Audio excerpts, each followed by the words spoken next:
Hello, everybody. Well, welcome to episode 115. Oh, you like that little cough there? Yes, that's Yeah, the spontaneous of the podcast. it's spontaneity of the podcast, just like the scheduling around my logistical issues. I apologize, Splinter. I was a little bit mixed up today, I apologize for that. But yes, now we are here recording for 115 episode. Yeah, no issue at all. I was still planning to still do the show. You know what they say in the show business, the show must go on. I was planning Hmm. on doing some sort of thing with one of the old classic games for the SNES, and we'll see. That's what I was planning to. I wanted to do something like that, like during either the podcast or probably something after we do something. But through the technology that I've been trying to make it work. I mean, we could do it, but you won't be able to hear the game audio, so that's the issue there. Um, Yeah, Regardless of that, we're here. We're not queer, and we're yes, live. I wanted to mention that we're live again for the this week on twitch.tv/sp_47. So yeah, I try to make people aware of that earlier today, and we'll see if anyone pops up on the chat room on Twitch, on our Twitch channel. So yes. absolutely. Well, I happened to also, you speaking of the Super Nintendo playthroughs, I saw your Donkey Kong Country playthrough the other day, and just saw that. Yeah, yep, that is one damn addictive game. Just good times. And I was also always confused by the animals in there. Like I thought like there's like a beaver esque. It looks like a chipmunk almost, and I was never sure what that was. But I think it's a beaver. I'm not. Well, what are your impressions on it? Yeah, for to answer your question on that, I had no idea. I mean, I'm unsure because the graphics are one reason I'm unable to figure out what exactly it is. Hmm. I went through many. I think I said multiple things on what it was. I think I either said it was a chipmunk or a squirrel. Yeah, now that I look at it, it does look more like a beaver from the tail. And I only know this because I did watch Angry Beavers growing up, and I do remember that tail. That's pretty distinctive for a beaver there. And I don't even know what that bird thing is either. I don't know. It looks like a flamingo from that one boss battle I did in the first area, the very beginning of the game. It looked like a flamingo from the head, from the neck up, and it's Yeah. looking more like some sort of crow or something. Has there ever been a depiction of a flamingo in media where it didn't have a negative connotation to it, where it's like in Donkey Kong Country, it's a big boss, and then in modern day society, if you have like flamingo front yard decorations, then it's kind of seen as tacky. Has there ever been a point in time where flamingos were actually respected as a bird without being taken into a comical aspect? That's a tough one there. You gotta go back into the gaming archive there for that one, my good man. And I just remember there was one cartoon. I think it was a Disney movie or animated film or something along those lines where were used for like croquet like sticks. It's like, oh come on, these guys get the short end stick already. They don't need this. Oh come on. Apologies, the stream was playing all of a sudden and I got distracted. Oh no, no problem. Just I'm thinking, what animal do you think has had the short end of the stick in terms of being depicted in media? Short end of the stick. God damn. Uh, Baboons. I very think that very very true. If maybe in the Cow and Chicken, uh, they had the I Am Weasel segments in the middle oh of yeah. that one, and baboon is are not very depicted in the best of light, which probably is doesn't bode well for, I guess, the actual baboons. It's probably the exact depiction of them smelling their fingers and making baboon noises, smacking their butts. Uh, yeah, that is a very. I bet that setback. I think that's like the Tracy Morgan of animals. There, just like IR baboon, just setting back the entire species of baboons in terms of their intelligence depictions, at least 50 years. And it's too bad, just because like, okay, they've got red butts, haha, it's funny, and then that's like the only thing people focus on. It's like, oh, they can use tools just like any other monkey, any other simians, and just they seem to be quite intelligent actually, but no, it's the butts.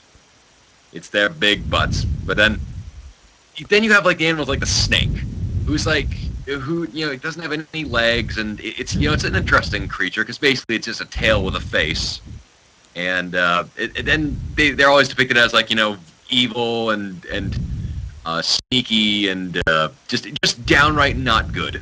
Where they're up to something, like even in like the Jungle Book, like, oh, it's this kind of pedophile snake trying to eat this child, or it's like, oh, this is a bit uncomfortable, and it just makes it worse. That I've never seen a snake actually be portrayed as a good character, and they eat animals. I mean, that's the only reason why they get treated like that. But you have like lions who are just like they're lazy asses lounging around and killing other lions' cubs for sport and making the women do all their work, and they get the Lion King. That's not fair. That's not fair at all. Well, the snakes do live up to their name. They're snakes. Mm-hmm. And they also sometimes find themselves on planes with Samuel L. Jackson. And then if you don't get badly depicted in a movie, then you get shot by Samuel L. Jackson with a spear gun. There's no win-win scenario for these snakes. Oh no, especially in if you check the bargain bins, also on trains as well. It is really it's saddening really just to see that snakes have they do have any positive sort of connotation towards them being in something where you have like them being on rock stars or models or something like that, like during photo shoots, and that just kind of to depict danger though. It's not like, oh, it's a cool snake, you can have it as a pet and you'll love it forever, I named him Snakey. And then it's mostly just like, oh, it's a snake, this is dangerous and I shouldn't be near it because it's such an evil creature, but I'm a badass. Snake. Exactly. and then if you're not killed by Samuel L. Jackson with a spear gun, you're aging prematurely trying to fight your clone in a future where there are vampires who can walk on water and giant old people, AI systems who have been running the country for 100 years. I mean, snakes got it hard. With such a convoluted story and world, I don't know how he survives. How he stays sane. I think he just in order to if you don't want to go crazy in that world, you just have to accept everything that's going on. Like, have you ever you saw the end of Sons of Liberty where the Arsenal just crashes into one of the buildings, and then when the ending starts to roll around, it's Raiden and Snake are talking to each other. Like, there are people just walking behind them nonchalantly. Like, oh look, it's a giant ship that just crashed into the building from the harbor. Oh well, I better go get a coffee before I start my job at probably at another conspiracy theory building. Just you have to go with the crazy if you want to live in that universe. Oh yeah. So, yes, I've been doing some of that, going back to old classics, and yeah, I mean from the playthroughs that I've gone through, the last couple of minutes I did on my last video, that's as far as I've ever gotten, I think, as a youth in Donkey Kong Country. It gets a bit challenging. They throw in all those enemies you're introduced in the early levels, and they just add more of them and annoy you. Mm-hmm. But what I do like is that they give you, for instance, I was watching the minecart level that you were working on. I was surprised I nailed that in 2 tries. Actually, it took me 10 times a year ago. Well, first off, you are a jerk for doing that in only 2 tries, where it took me I can't navigate that. Just it's going too fast. I don't have the reflexes for that. I jump right as I hit the bottom of the chasm. like hit the A button, like, oh no, I'm already dead. And and what I love about that gameplay design is that, you know, at the beginning of, they just have kind of like that arc of bananas, just so that you can, you know, figure out the jumping patterns, and there'll be one broken track so you can learn it, and then from there it goes into the craziness, and then you'll be on a roller coaster ride with the man from the Six Flags, the old guy with the Six Flags commercial just going on. Yeah, and I was very proud of myself that day, just being able to, complete that level in 2 tries. I was very surprised at myself. And I mentioned before, I mean, playing through Dark Souls, I take what I can get. I mean, with these other games, I'm not even that upset anymore about dying, because I've gone through so many different ways of death in just pure, frustration and anguish through Dark Souls now. If I got Oh my if I got gosh. stories to tell you, man, I think I've reached my breaking point. Oh my gosh, I've seen people playing Dark Souls, and it made me just realize how incredibly sadistic video game developers can be, especially when they're put up to the task of, okay, you'll try to make it so you can only have a sliver of hope to continue this game, and everything else is basically just, no, you thought there was going to be, you thought you were going to enjoy this game. Nope, let me just beat you down here, and then suddenly, as soon as finally gets like, yeah, that's awesome, I killed this enemy, and it's like, oh no, wait, a boulder ran over me, now I'm dead. Yeah, now I gotta do it again. It is wonderful, I tell you, but that kind of game can exist if people love that. They just absolutely enjoy the hell out of the very challenging gameplay, and I'm glad to see that there's kind of these games that don't always have to be, modern warfare, pretty much you instant win just as long as you move forward, type of games. Yeah, it is. It was a breath of fresh air playing through that, and it's made me appreciate the games we have now, with most of the popular ones, and just the very mainstream ones like Call of Duty or Call of Duty.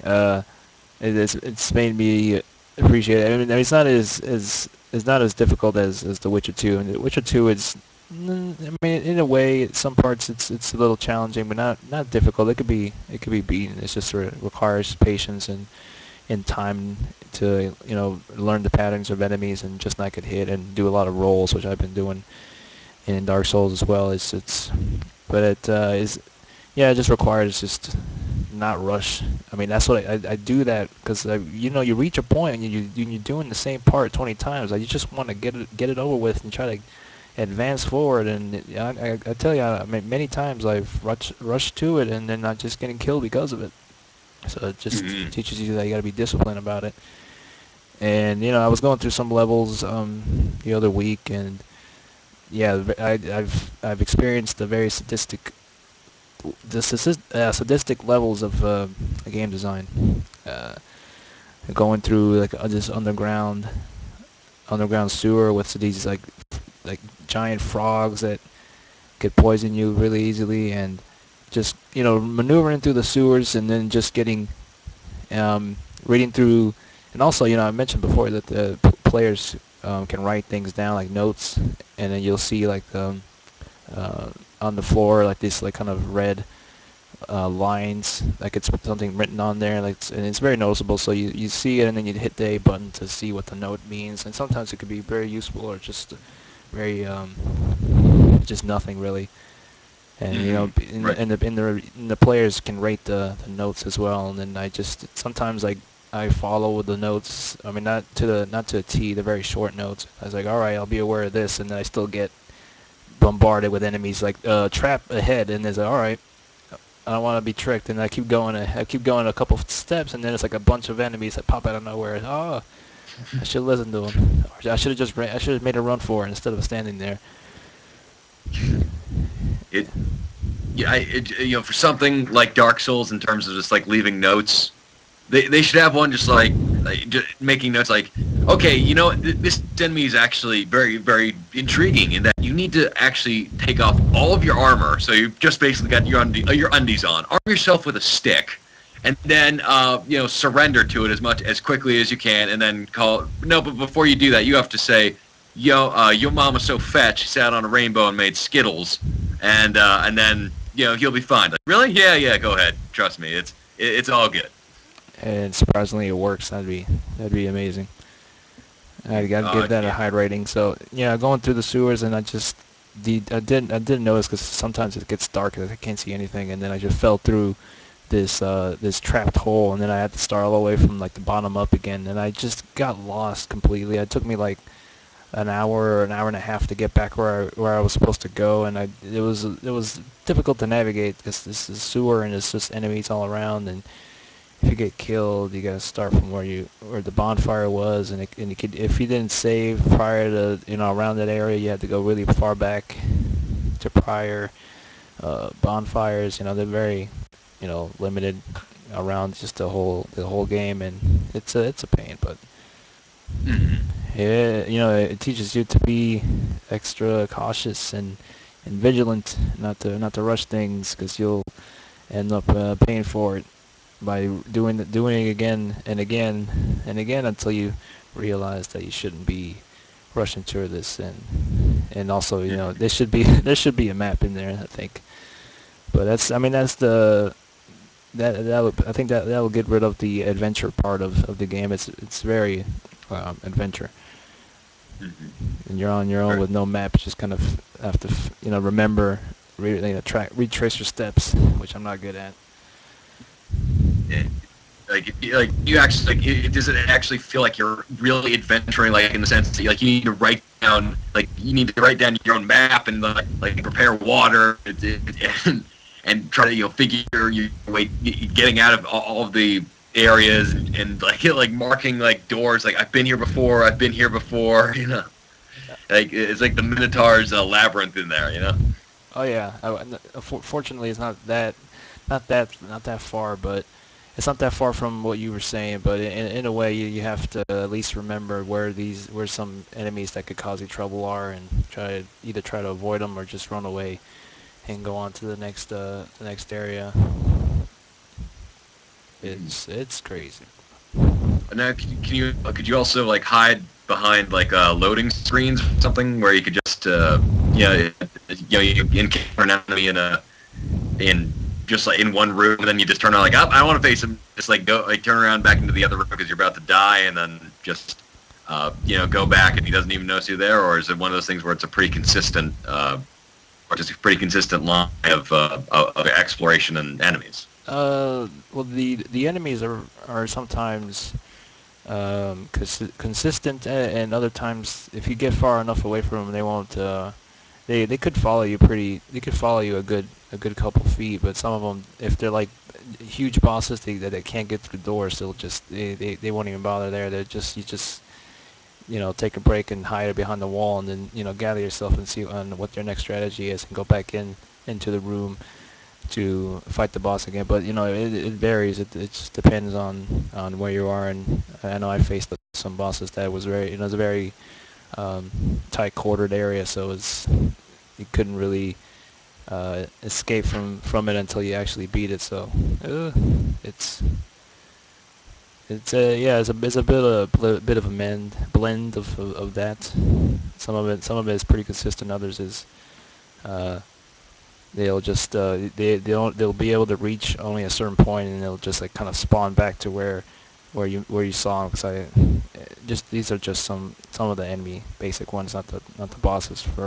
I haven't gone as far as experimenting with that, but I see what you're going with there, and and I also invaded some other players' games. I wanted to actually help whoever was the other game I was joining into, and unfortunately you can't. I mean, it would have been cool to actually help out somebody else that was in the game. I know it's fun to actually just go in there and kill somebody that's in the game. Cause I know it's happened to me once or twice, and I say someone so and so has invaded your game. I say, oh shit, I gotta keep a guard up and see if he doesn't come stab me in the back. So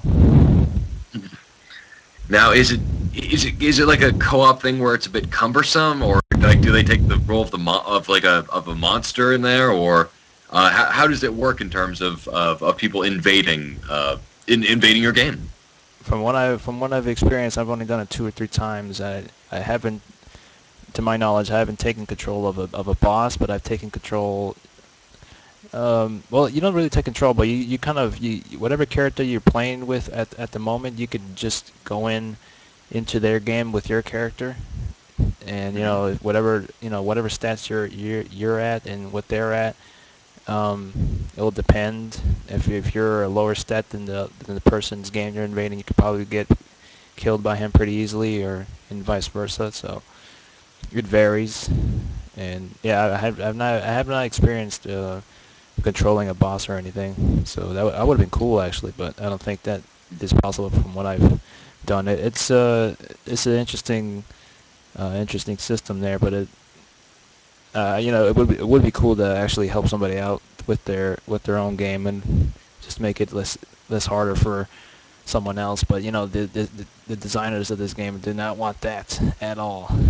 They want to rev it up as high as they can, whether it be very giant and difficult bosses, or just throwing in players that can go in your game and kill you as well, because some of them are pretty experienced, so they know how to play the game than sometimes than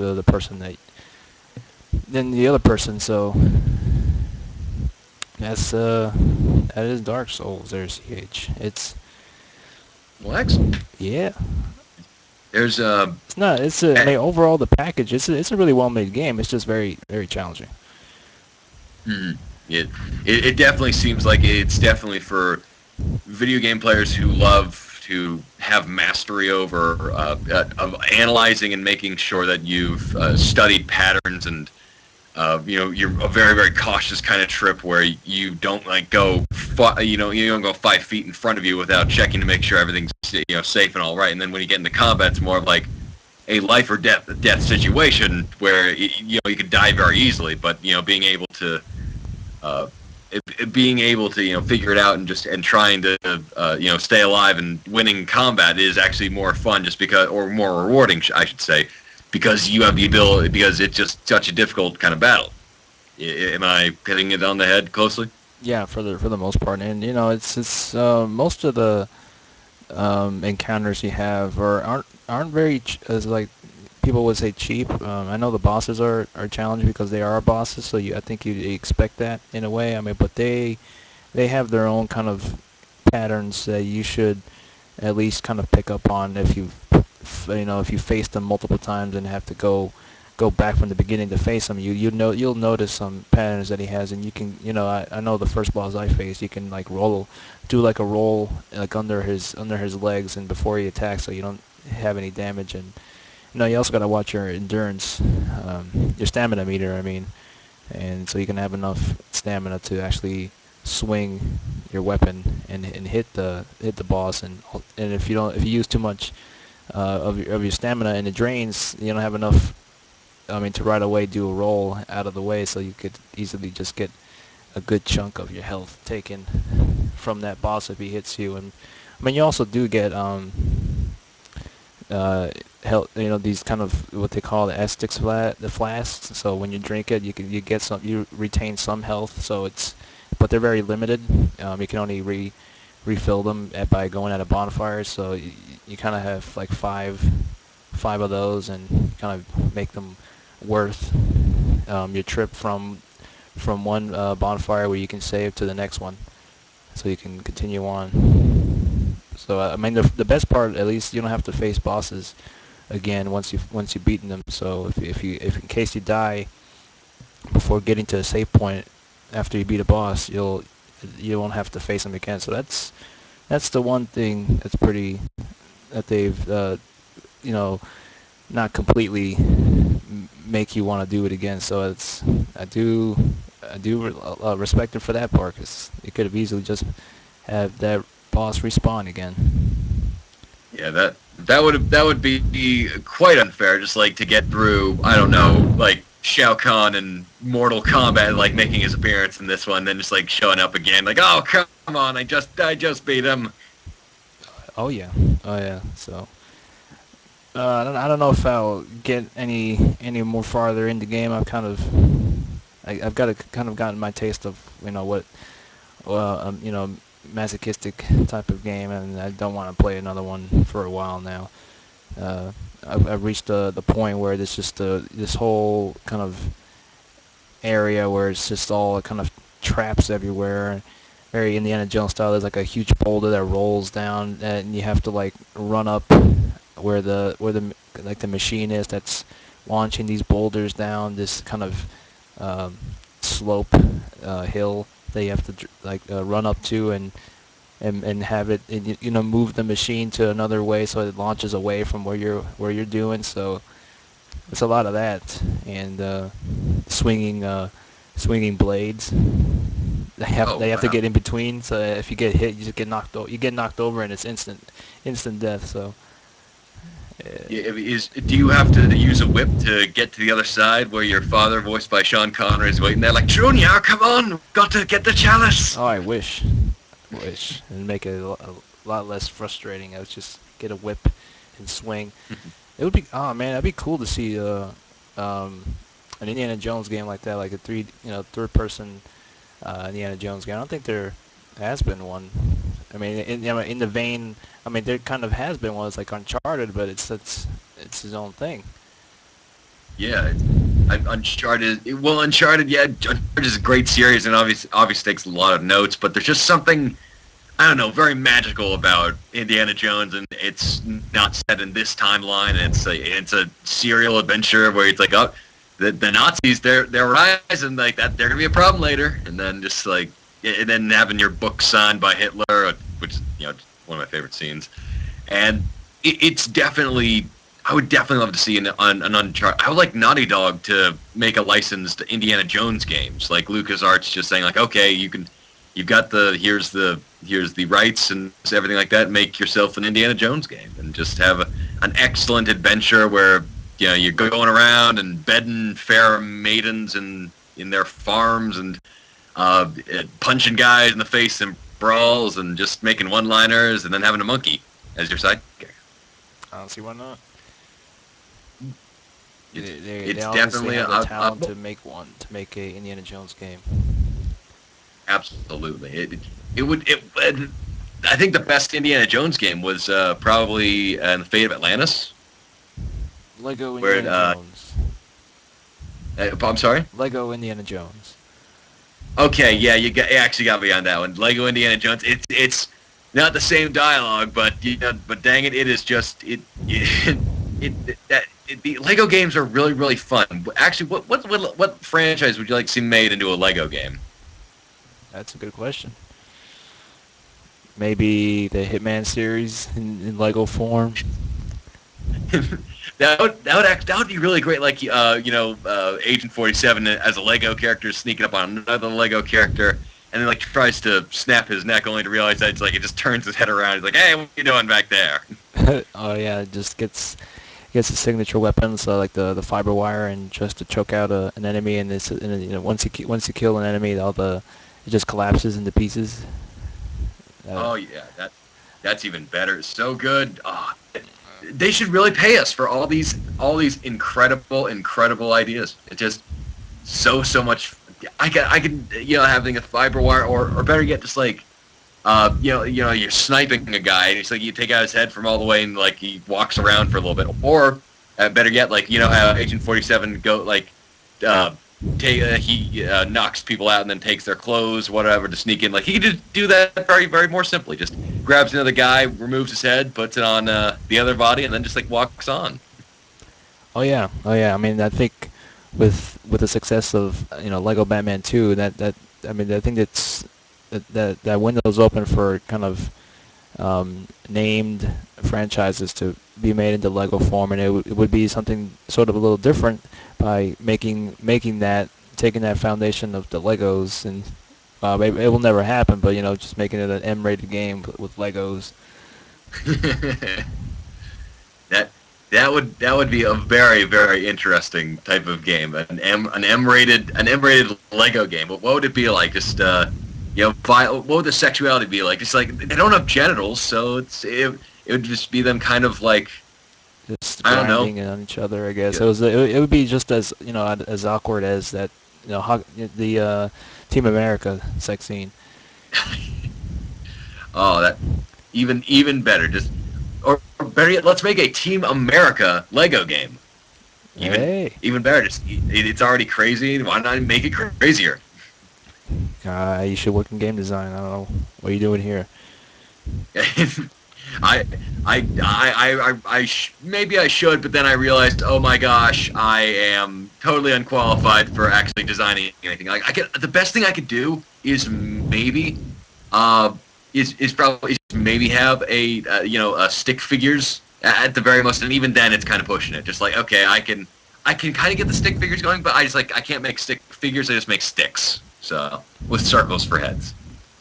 So yeah, there it is. There. I mean, I've been doing some of that Dark Souls, and going back to Donkey Kong Country. I've made a couple of videos in the past 2 or 3 days. I've been kind of inspired to get some more content on my YouTube channel and get things going again. Mm-hmm. Yeah, I made like 8 videos in like 2 days. It's crazy. Just some of them were quick ones, and I did a review of an episode of Twin Peaks the other day. Oh, cool. I don't know why, Cool. but I haven't seen that one yet. yeah, it's up there on the YouTube channel. I'll link it to the show notes or whatever. But yeah, I mean, I probably start doing that again with some other show because I'm in the second season, so it's a bit I don't know, I find it a bit strange to review the show that I'm already kind of watching and in the middle of it. It's a serialized show, so it's some people who might have seen it might understand what I'm talking about, and others that are new to it will have no idea what I'm talking about. But Mm-hmm. unless they've seen the show, but yeah, I'll probably do that with some other show. Start from like the first episode and kind of review it from the episode to episode basis and see where we go from there. And That is pretty interesting. I've never actually seen a lot of reviewers do that. Just like they can do like retro reviews or generalized reviews of shows that take a look at the entire series and just go like, oh yeah, I would recommend it or I wouldn't recommend it or this or that or the other thing. And but I've never seen somebody review like episode to episode who's already seen the series just because. I guess, like, especially for something like a drama where there's tension and you don't know where storylines are going to lead, there's that adds to the plot. But like knowing where things are going, you might say like, oh, I know where this is going. This is kind of, I don't know, taking a lot more time to get to than I thought. Whereas like if you're just getting involved in the mystery of it all, and then you're going to be a little bit more patient in terms of waiting for the payoff, just because the build-up is going to be like that. Right, and yeah, it's not recommended for anyone who hasn't seen the show. So, it's one of those things where it's a serialized show, so it's difficult to. Well, it's not difficult, but it's strange for me to review the episode in the middle, like middle of like the final episodes, and not do any reviews to that prior.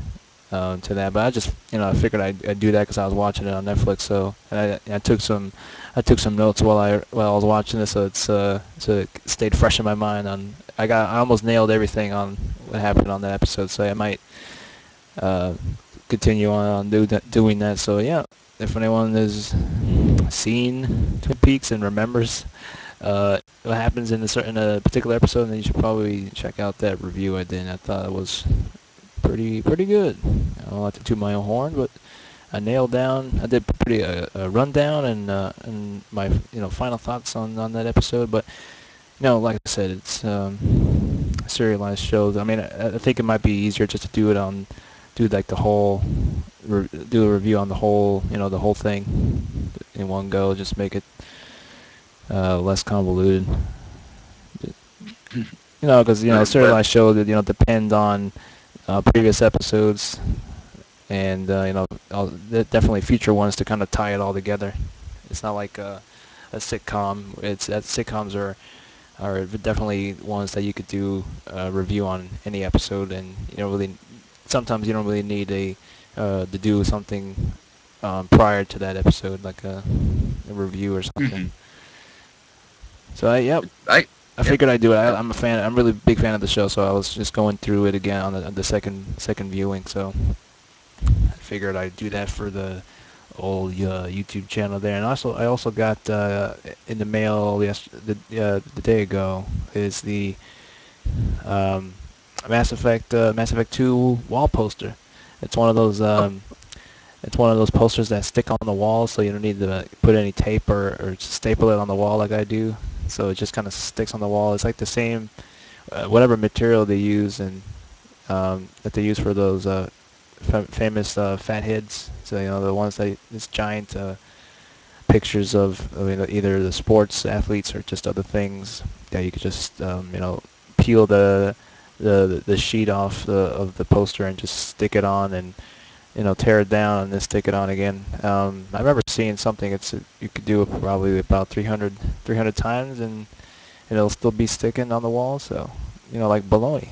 It's sticking pretty nice now. It's the whole group there for Mass Effect 2. It's called the team. So that's from that lithograph that BioWare made available so that you can purchase. They came out with limited releases on those, and they also did like just replica reprints of those that you can purchase for like $40 on their store. So this one, was just a smaller version of that, and just something I put on the wall to add some art. It looks really nice. Well, excellent. BioWare usually kind of has really, really great materials and merchandise to go with their stuff. I've always wanted to get a N7 hoodie from their store just because I love the hell out of the design. It's very simple, very sleek, but also for those, it's not like the obvious. I'm not a fan of the obvious merchandise stuff like having the Dark Knight Rises poster on a T-shirt. And for those who do, more power to you. Just that for me, I'm not really that big of a fan of those, but I like kind of subtle or slight references. Like I can wear the shirt in an area where people don't know it and still seen just as a shirt. But for those who do know it and get it, they go, oh yeah, that's from the thing. Like I don't know, like the Assassin's Creed logo, or somebody had somebody had the tattoos of Jack from BioShock, where it's the Chains of Fate, and it's definitely and I like having that N7 or the N7 hoodie or an N7 shirt would be very, very cool because I've always enjoyed kind of the design of that. Oh yeah, I know what you mean on that. It's I will confess I do have one shirt that has the Joker on there. I think that was used as a poster there on the shirt, but that's the only one I really have. Yeah, and I can see what you mean. The little subtle things that reference the game, whether it be just a symbol taken from the game. I know that I see one of the Metal Gear Solid shirts with just a soldier with exclamation mark on his head. That kind of little subtle type of reference to the game, and there's some really awful just video game shirts or other things in general. It just has like that has the memes attached to it. Those shirts get old really fast. I was talking to Steve Rome about that, and just those terrible video game shirts. But the ones that are awesome are the ones that have like a cool something like a cool design, or whether it just be just something, but not with any text attached to it, because that's something like the bomb. I'm the bomb shirt or something like that with the little bomb from the bomb from Mario. Yeah, that could get old pretty fast. Oh yeah, if it's just like a one time, if it's a joke kind of shirt where there's one joke, it doesn't look that aesthetically pleasing, but there's a joke to it. That's probably gonna get old a little quickly. I remember I had a shirt that had I was a stupid kid back when I was like 15 or 14, where it just has a picture of a guy whispering, from one of those 1930s looking drawings of a man, in a business suit, and he's just whispering, "Cut your mullet," and that shirt got old very, very quick, just because okay, how many occasions can I wear this? I can't really wear it in public. I know. I'm not. Yeah, I certainly got booed out of my great grandmother's funeral for wearing it, and I don't know why. Just because I thought it would lighten the mood, but apparently it didn't. It's Oh yeah, I have a couple of shirts that I will never wear outside the house because I want to get laid. Yeah, exactly. There's a reason why you wear what you wear, because you want to be socially acceptable, and because of that, there are things to do where you can like wear, if you want to go out and on a date or something like that, you don't want to be wearing the shirt that just like I'm a level 17 wizard in World of Warcraft or something I'm a like chick that. magnet or something. Oh, that's even better. Or just like. And having having an actual magnet, Now, and yeah. having chicks surrounding that. Now tell me if you agree, but something like this is a good shirt. It's very subtle. If you get the reference, it's good. It's a good shirt. So, faux rizzle. Yeah, I gave him the link, so I'll put the extra picture on the stream.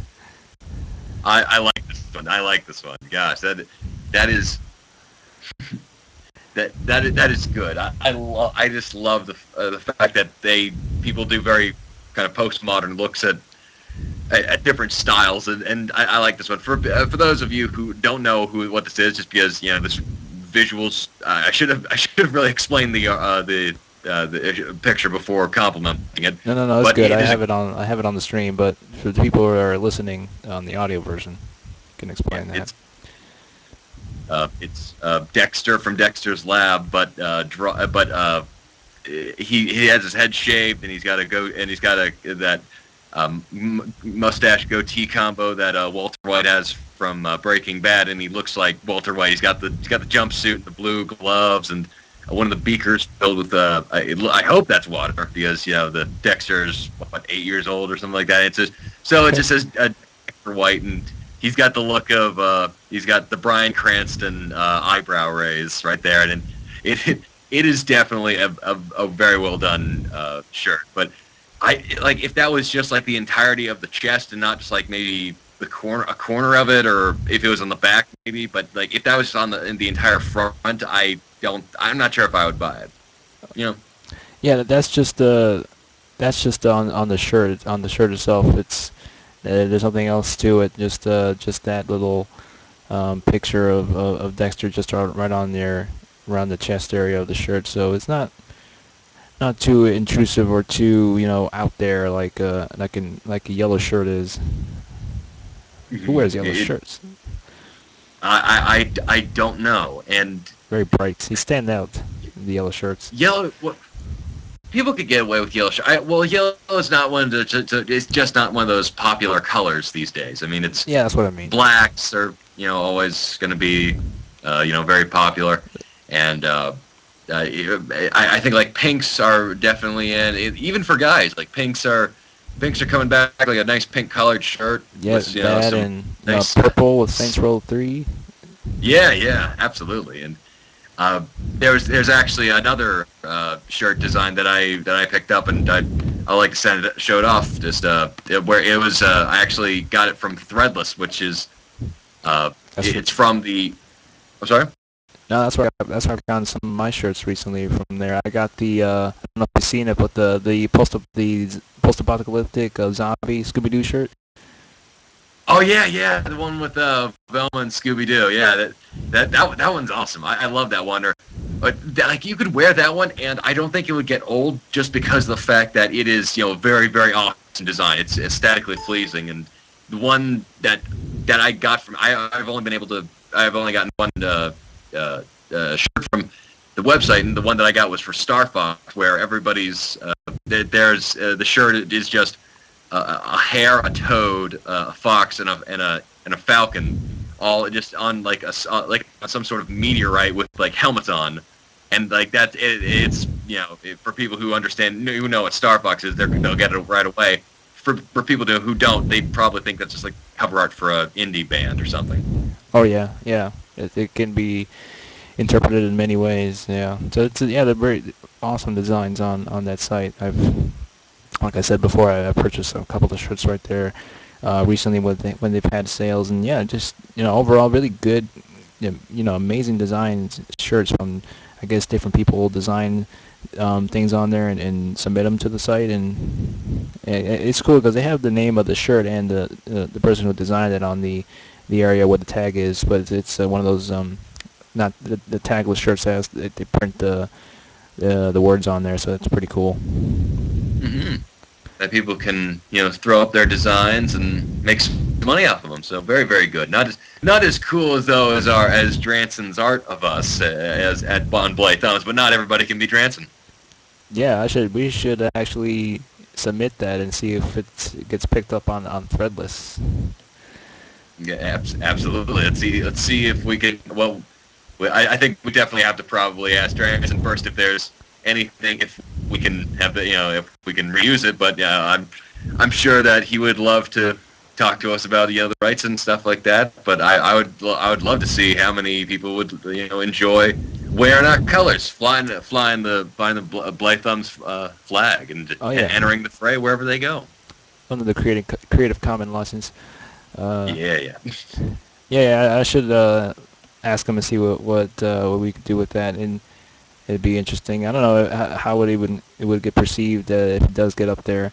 Could just I don't know how I would look at it if if I'm not familiar with the podcast. It's as itself right there. Just as maybe without the name would. I mean, as a shirt alone, it looks pretty badass with all these characters of us just going through mortals. You got dragons. You got yeah. As the design alone, I think they can make it on Threadless.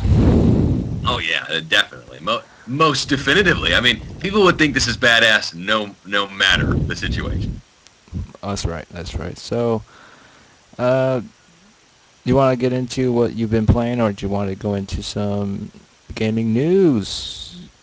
I would be happy to do both, but I'd love to talk about what I've been playing, which has been a little bit of Charles Barkley's Shut Up and Jam, which is really, I'm still so amazed they packed so much depth into a freeware game, and I'm also just so incredibly amazed by the fact that there's so many different quality levels of art in there. Just like you'll have like these well-detailed sprites, then you'll just have, once again, stick figures that were apparently drawn by me just walking around, and it's such a fascinating game. I'm at the part where you have the site where you get the cyborg LeBron James.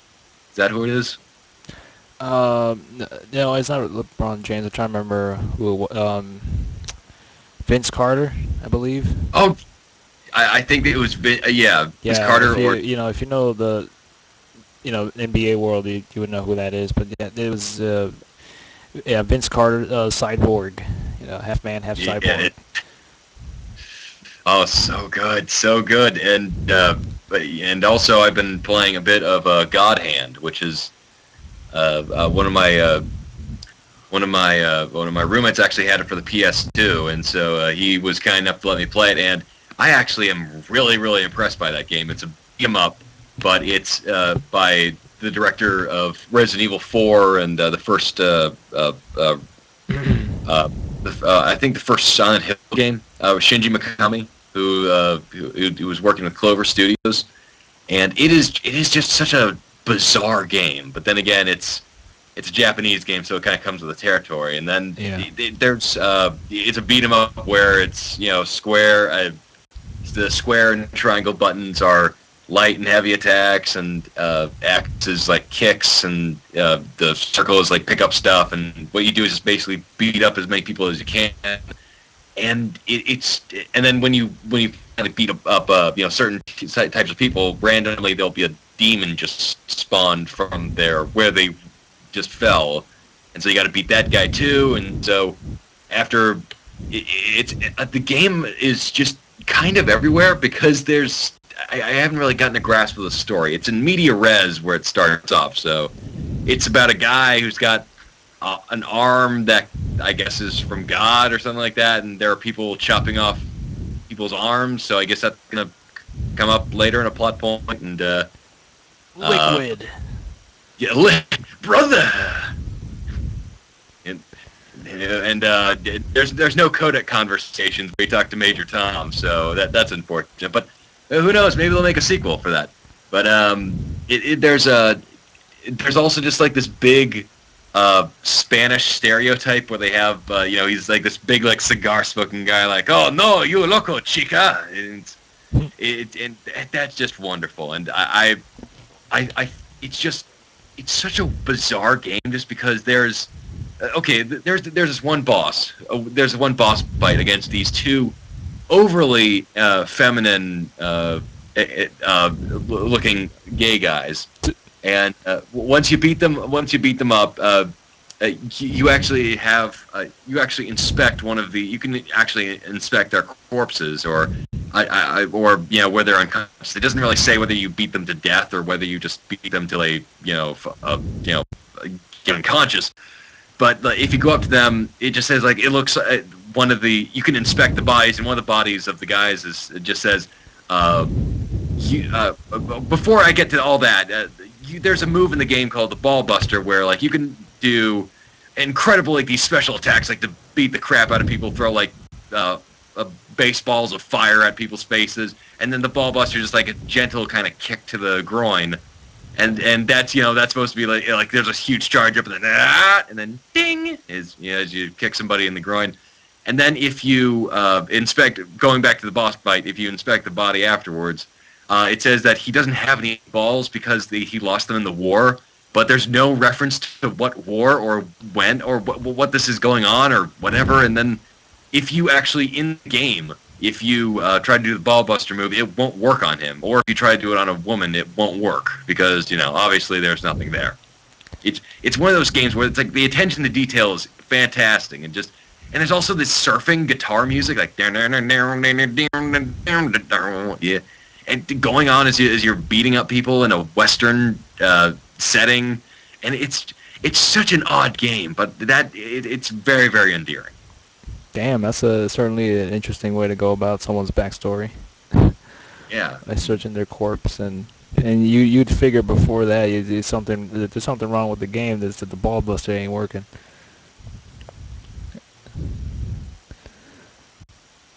It's that. It just makes this game feel like, okay, this is intentionally just so awesome, and damn it, I'm not already hooked on it, so it's one of those games I'd give a thumbs up, and apparently it's on the PlayStation Network's classic game, so if you've got a go download, because this is one heck of a game. Oh shit. Well, that's awesome. I have not, unfortunately, I've been playing Charles Barkley Shut Up and Jam. I need to get back on that because I would like to do a video review of that. That'd be pretty awesome. Just taking some funny clips from the game and incorporate them into the review. I actually would like to do that. Actually, I need to finish it. I think I'm pretty close. That would be awesome, just to have a Kickstarter for to get the actors and actresses to do voiceover for the game. So now we could have like a radio drama for the game, and that would make my heart just sing. Absolutely. It'll certainly add more to the amazingness that is Charles Barkley Shut Up and Jam. Yes, indeed. And oh yeah, I didn't mention I did play a little bit of, a classic for the ages. People who played it have, said many things about it, many negative, but it's Shaq Fu.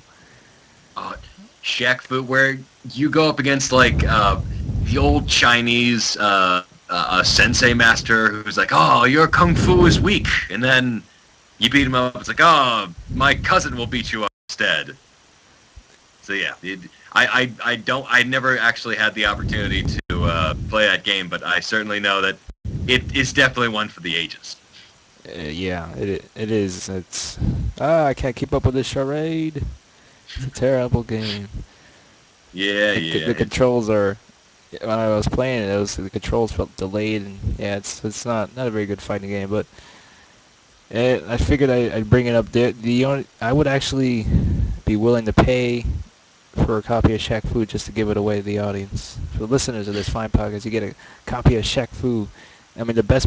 I would just buy one just because of the box because it has the picture of Shaq doing some sort of kung fu move on the cover, and that's worth it in itself. I wouldn't even play the game. I just look at the box.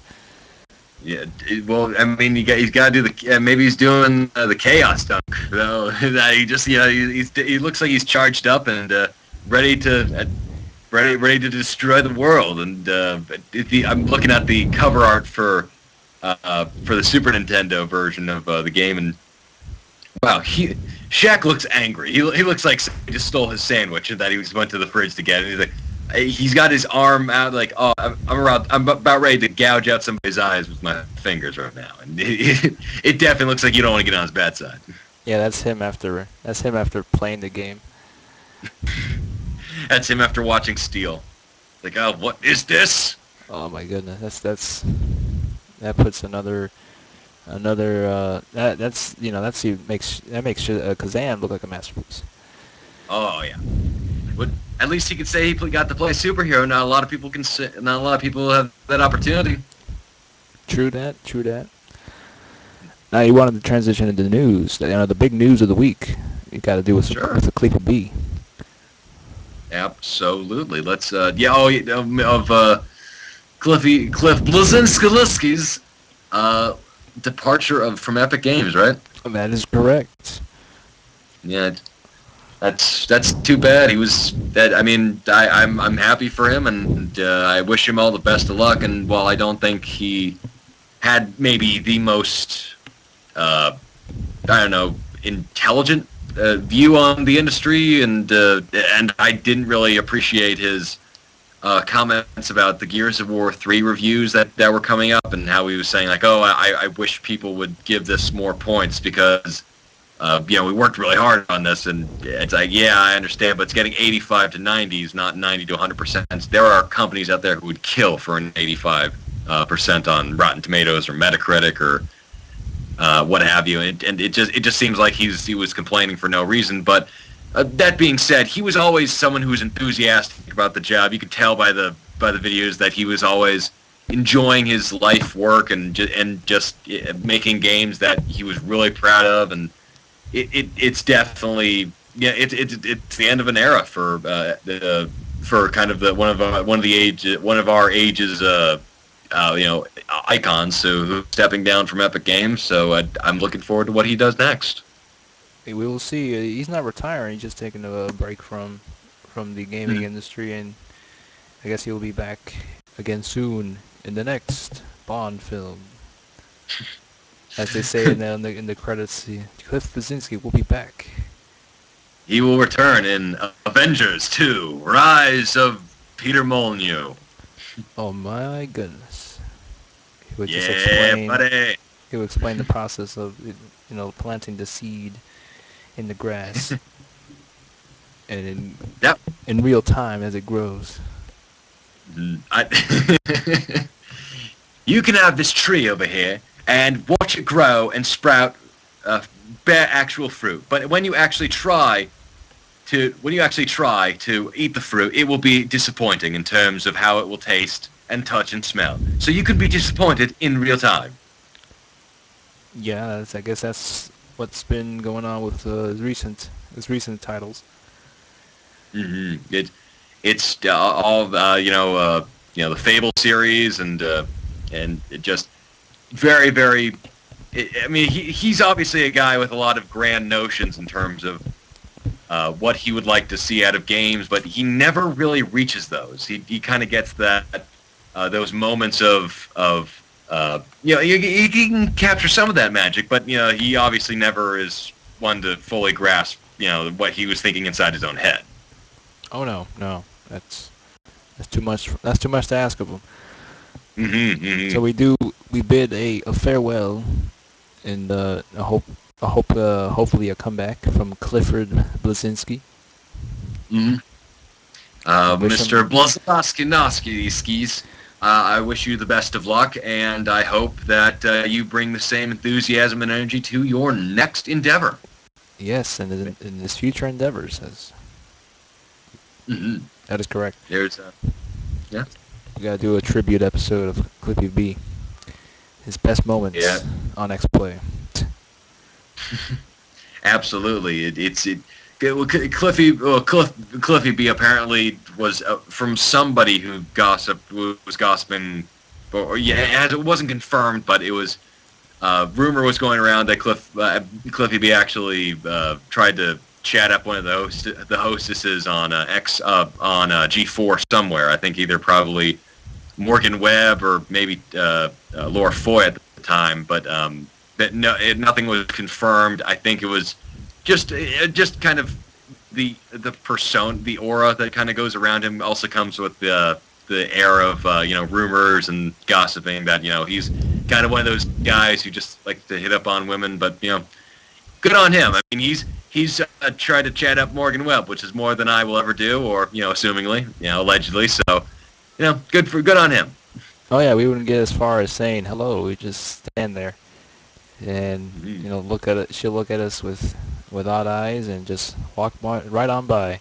But Cliffy B, he did it. He had the balls, the tenacity. He's the Michael Bay of gaming. Mm-hmm. I hope I don't get hate mail for that, but. Yeah. Oh, yeah. That's gonna be wonderful to hear. He's the Michael Bay of gaming, and you can quote us, and as long as we get some more hits for that, then we'll be. I think that'll be fine. Yeah, we'll tweet him that.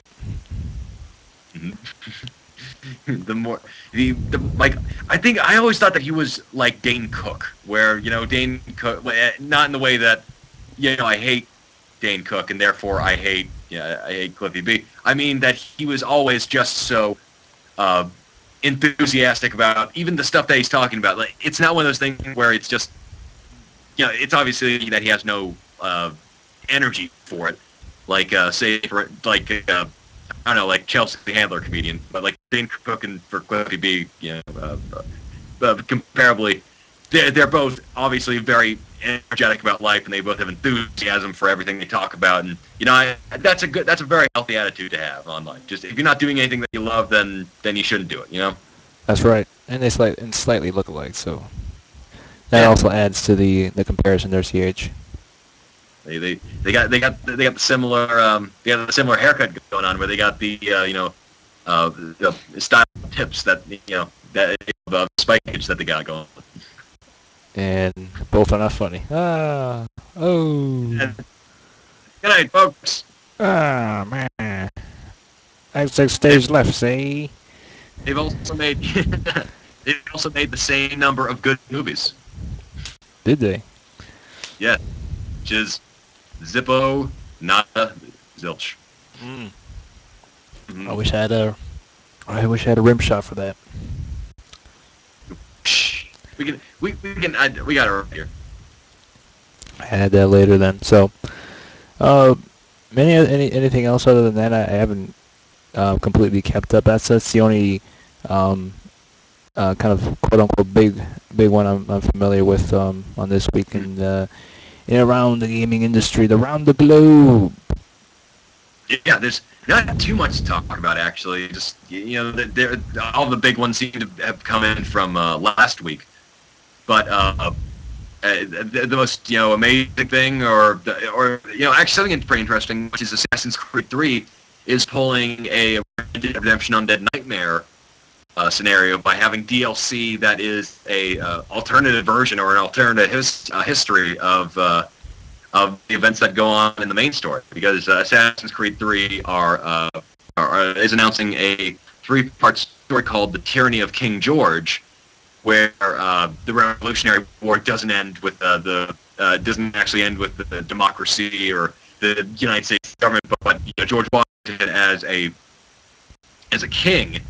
So that seems like a very interesting, nice twist of the story that they got there, and that'll be really interesting to play through, just because I love the alternate history stuff, just because it lends itself for so many cool story ideas. Like for Red Dead Redemption Undead Nightmare, just having lots of zombies running around, that gave it a nice boost of longevity and a breath of fresh air, ironically, to the series by just having also other cool as well aspect of it where you can just go around killing zombies, and then this one you get to kill I assume a power hungry George Washington. So I'm definitely looking forward to that.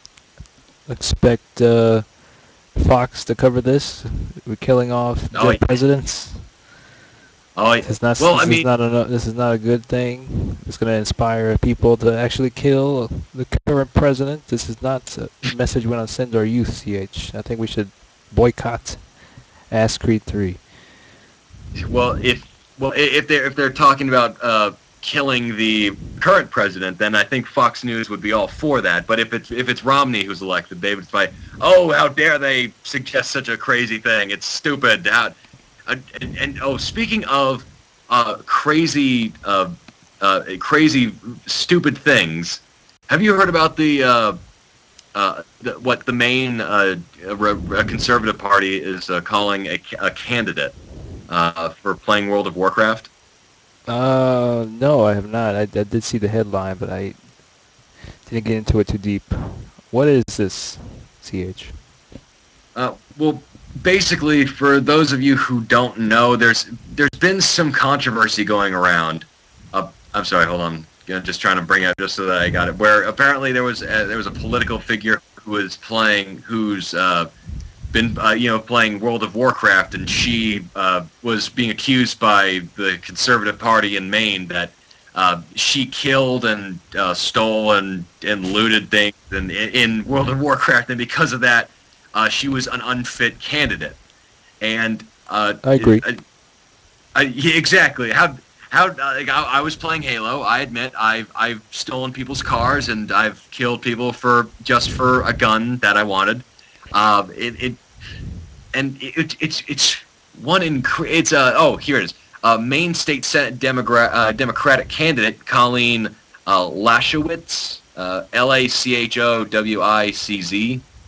and it's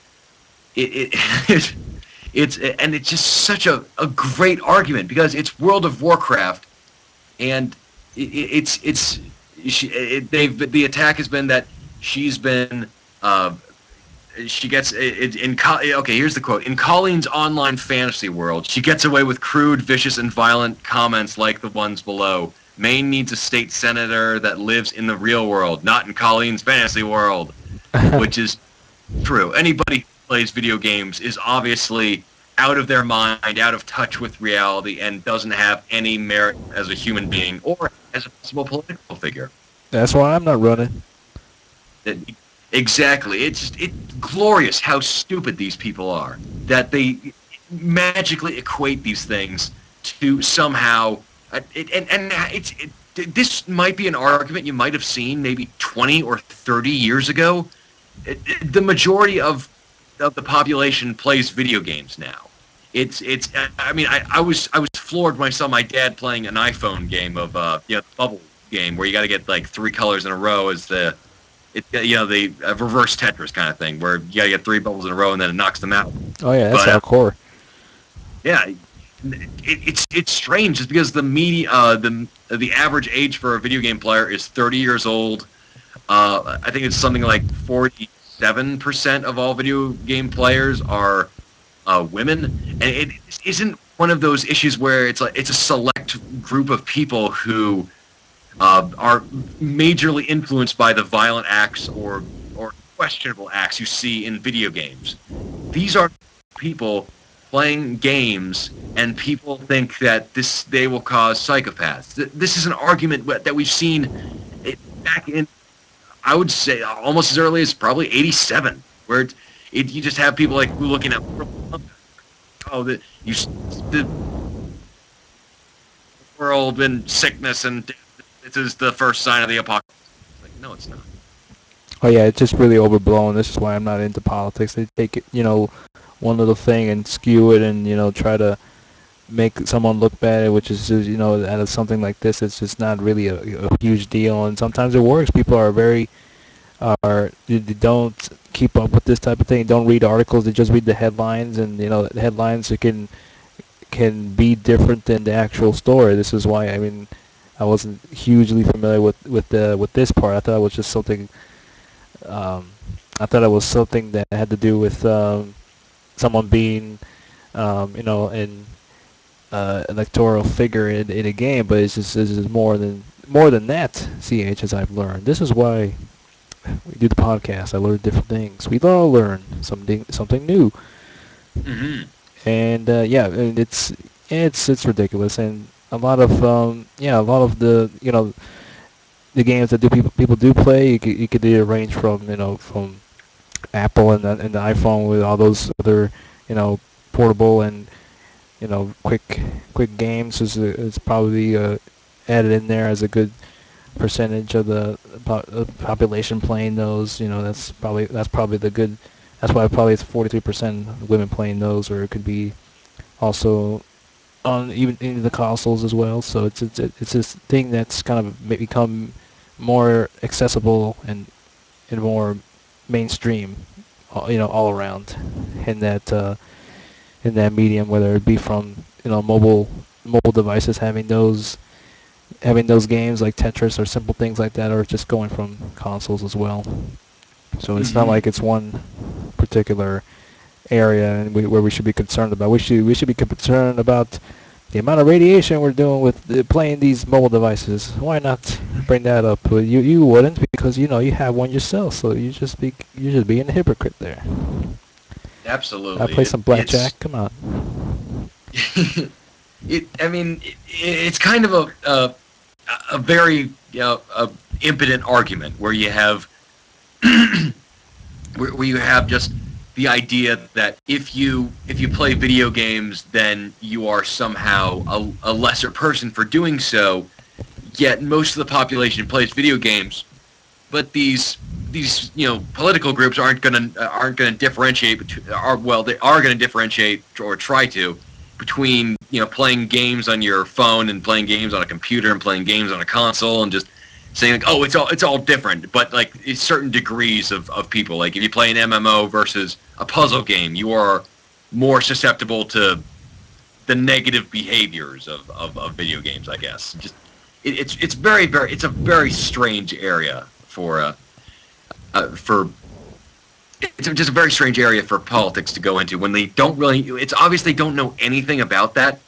When they try to bring it up and say, "Oh, this," the candidate was playing, who was playing the World of Warcraft was quoted as lazy and immature, and that's just stupid. That is literally the dumbest argument you could ever come up with in terms of why Miss Lashowitz or I'm not. I'm sorry. I don't know how to pronounce your name, but it's very, very cruel and very, very crude and just not in good taste to be doing any of that. Just attacking. Not only you could actually try to attack maybe her political beliefs or what she promises to do in terms of what she wants to do as maybe a state senator. But attacking her for playing video games, that's kind of that's not only an argument which is not going to be very well supported, but the fact that it's such an outdated argument. It is. It's just crazy. It's like having somebody who has a different religion going up saying like, we can't let this person go into our senator into the role of senator just because they don't believe in the same rights and religions that we do. Religion's another thing there too. But yeah, yeah, some people might not like what I would say, but she is a public figure, so that, I mean, I think anyone could in some way criticize what she does, but I don't agree with it. But you shouldn't be criticizing, or well, you can, but I would do it. But it's what she does on her free time. It's just Mm-hmm. Why do we start judging you what you do on your free time? Whether it just be hanging around with your family. That's a waste of time. You should be playing games. So why not use that argument? Come on. Exactly. It's maybe if I don't know. Maybe if more Republican candidates started to play video games, they wouldn't have such a big problem with some social issues. Like if they just played Mass Effect 3, they'd realize that people who are homosexual have feelings too, and they're real people, and they deserve the same rights and treatment. And gorillas who wear red neckties deserve to have the same rights as everybody else. And we need the court system to acknowledge that the Mass Effect 3 ending was no good. We need to vote on this. Exactly. We need a congressional hearing over the Mass Effect 3 ending. Just have it like the new amendment to the Constitution. Imagine that happening. We have a CNN covering the court hearing of is the Mass Effect 3 ending. Just oh my God, just a waste of taxpayers' money on that. But anyway, I mean, that is more. That instance is a lot more useful than what other things going on. That actually I would pay for it for tax. Just to see that. Watch it on C-SPAN. To get something actually useful out of Congress. That is the actually useful thing. So yeah, and also a good chunk of them are not even familiar with whatever the product is that they're against. It could be anything. I think if it's a puzzle game that's like Tetris that has some sort of, if it has any inkling of the sadism or in there, like there's like 666 when you put the Tetris pieces together. If anyone can say that's that the developers of the game is all for the devil and everyone else who played it is for the devil, they could easily say that. And a good chunk of the people who are who are in Congress most of them don't even play it, so they're not even familiar with what they're talking about. So they'll just go with whatever somebody tells them. It's like, here's the quick notes. People are upset about this. You should talk about it. There's only like 3 people upset about this that send in letters. We gotta acknowledge this. Yeah, it's like for the SOPA, for instance, the SOPA Act, where people, it was obvious that it was done just by. It wasn't actually brought about just because of senators who deeply cared about the idea. It was done by a lot of entertainment executives who said, like, okay, we want SOPA to be passed so that we can have more control over this area, and they really didn't understand what was going on in terms of net neutrality, or for instance, or the SOPA Act, and how it'd be just not exactly the most legal or the most fair type of legislation.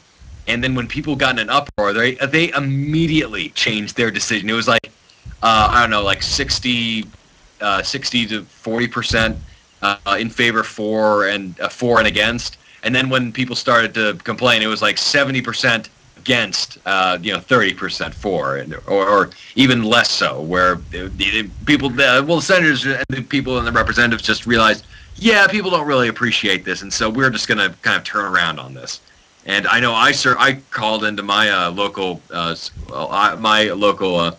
representatives and told them that I will not be voting to reelect them if they don't change their position on SOPA. So the political lobbying works. You just gotta politically lobby for things that are positive. I mean, yeah. To be honest, if it's local, it really does affect it in some way. If a lot of people call in or send emails and something like that, or just actual letter, how many people do that?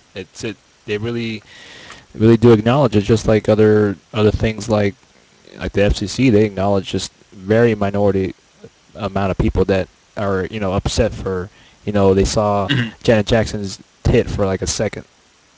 Yeah, how dare somebody showcase the human body? That's disgusting. We don't need to see that.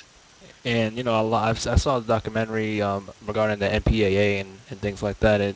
It's just amazing a lot of what gets considered for NC-17 and a lot of things that skew the original content that was there, and it has to be cut out in order for people to actually go out and see it, and for it to be a bit more accessible for people to go out and see it, because they probably wouldn't go out and see an NC-17 film.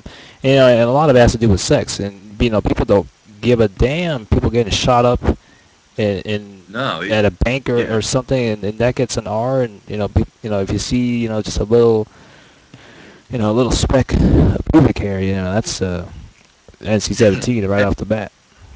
Yeah, It is stupid. Just the film I think that is the film that you're talking about. This film is not yet rated. Yeah, that's the one. I saw it on Netflix the other day. Yeah, that is a great documentary, and I suggest everybody go check it out. Just because it's not only an informative one, a documentary. It's also a really entertaining one. Just because it's a very funny look at all the different illogical and stupid reasons that things are rated what they are. Things are rated what they are in rated R. Haha, jokes about ours. But then you have, like for instance, you have these Hollywood big shots also who have the ability to get by with more content because they're famous. Like Robert Zemeckis, who directed Beowulf. That should have easily been an R-rated film. But because of his status in the Hollywood industry, he has more persuasion over a lot more people, I feel, and that was able to garner him a PG-13 rating. Because there's some stuff in there that I would have said that that's definitely an R rating and that not appropriate for people going into this film. So for PG-13 only. So right, I'm.